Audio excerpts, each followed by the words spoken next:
Mitä etuja saa 45 000 euron Cryptocomin kortilla? Tästä tuli hyvä kysymys ja lähdetään katsoa. Sillä saa 5% cashbackin ihan kaikesta mitä sä ostat. Sillä saa Unlimited Netflixin ja Spotifyn maksut kokonaan takaisin. Sä saat AirPod Longen Accessin ja sä saat myös kaverin sinne, eli Avekin. Myös on tulossa 10% cashbacki, jos sä varat matkoitolla. Nämä on vasta tulossa, mutta myös 6% banking cash rewardi, en tiedä mikä on. Ja sitten stokkiin myös on tulossa.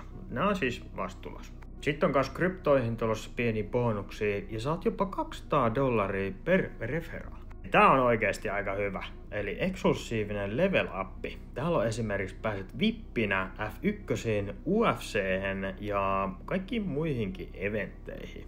Ja myös saat 8,5% vuosittaisen tuoton.